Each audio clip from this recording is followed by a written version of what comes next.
John Dillinger is laying inside an ordinary Chicago house rather than a hospital. An anesthesiologist places an ether mask over his face. Dillinger suddenly turns blue and stops breathing. The doctor has to pull Dillinger's tongue forward and revive him. After nearly dying, Dillinger still allows the operation to continue under local anesthetic. This is not some cosmetic surgery. He is attempting to remove the physical identity of a man being hunted across America. In the spring of 1934, Dillinger reached a point where hiding under another name is no longer enough. After escaping the Lake County Jail at Crown Point, see our video on that event here, he stole the sheriff's automobile and drove it across the Indiana-Illinois state line. That act gave federal authorities jurisdiction and brought the federal government directly into the hunt. His photograph, physical description, and fingerprints were being circulated to law enforcement offices across the country. In the weeks that followed, the pressure increased. He escaped a confrontation with agents at the Lincoln Court Apartments in St. Paul and suffered a gunshot wound to his leg. His associate Eddie Green was shot and later died. Dillinger's girlfriend, Evelyn Billy Franchette, was arrested. Dillinger escaped another federal operation at the Little Bohemia Lodge in Wisconsin. Newspapers were repeatedly printing his face, transforming him from a fugitive into one of the most recognizable men in America. By late May, he was hiding at 2509 North Crawford Avenue in Chicago, the home of James Probosco. This was not an underground clinic. It was a private residence being used to hide fugitives and perform illegal surgery. Court records place Dillinger's operation here on May 28, 1934. Dillinger doesn't plan to look slightly different. He wants to separate himself physically from every wanted poster, mugshot, and fingerprint card attached to his name. According to accounts based on Dr. Lauser, the man performing the surgery, Dillinger asked for several identifying features to be altered. He wants to remove the moles around his forehead and eye, a depression in his nose, a scar in his upper lip, his facial dimples, the shape of the corners of his mouth, and the contours of his cheeks and chin. These are small changes, but together were the details police would use when comparing a suspicious man to a photograph or physical description. Dillinger paid a total of $5,000 in 2 payments for this surgery. This was a sum of $120,000 in today's money. His fingerprints were a big problem. An alias might fool a landlord or nightclub employee, but fingerprints could connect him to his criminal history.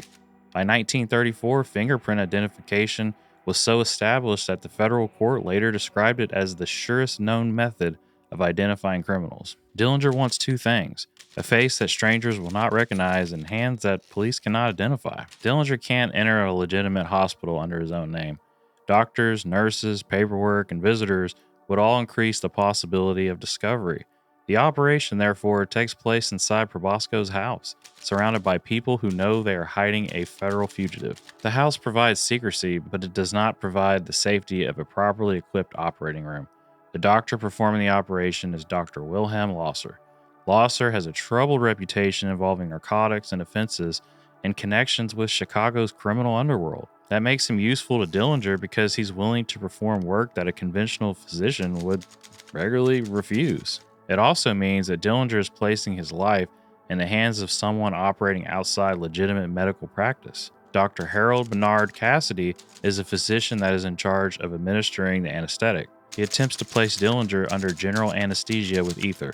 During the process, Dillinger reportedly turned blue and stopped breathing. Lauser later described taking emergency action to open his airway and revive him. The facial operation then continued, using a local anesthetic. Lauser reportedly removed moles, worked around Dillinger's nose and upper lip, altering his chin, and attempted to tighten or reposition portions of his cheeks. The fingerprint work appears to have been a later phase rather than being something completed during the original facial operation. On June 3rd, Lauser and Cassidy worked on Dillinger and a fellow fugitive, Homer Van Meter, at the same house. The court record confirms that Van Meter's operation, the presence of Dillinger, and the payment of another $5,000 for Van Meter's treatment. Lauser cut through the outer skin of the fingertips and applied corrosive substances in an attempt to destroy the ridge patterns. Accounts vary slightly regarding the precise chemical preparation, but it's said that the treatment was provided by a combination of acid and other caustic chemicals. The fingertips were bandaged, leaving Dillinger unable to use his hands during the recovery. Dillinger emerges physically changed, but not transformed into another person. His moles, scars, and facial contours have been worked on. His fingertips are wounded and bandaged. He had endured a procedure serious enough to nearly stop his breathing, yet the changes were limited.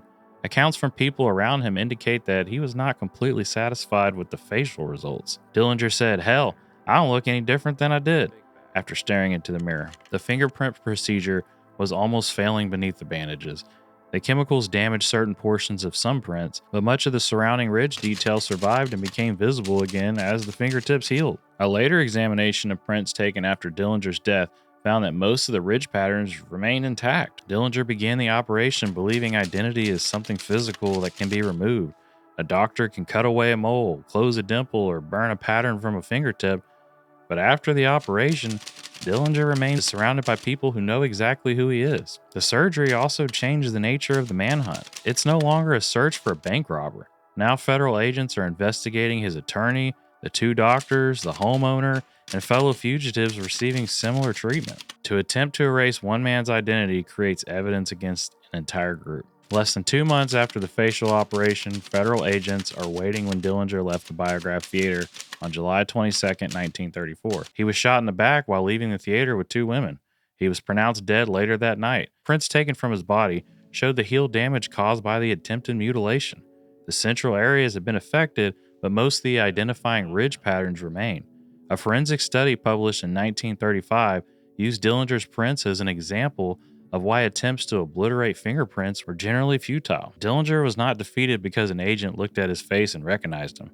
Authorities reached him through information supplied by someone within his social circle. The face had changed, but his relationships, habits, and associations still led investigators to him. John Dillinger could damage the marks that identified him, but he could not cut John Dillinger out of his own life. Thank you for taking the time to watch this video and subscribe to the channel. If you would like to support the Eclectic Historical Society, you can join our Patreon and pick up some merch at eclectichistoricalsociety.com. This is the Eclectic Historical Society, and remember that history is not lost if it's repeated.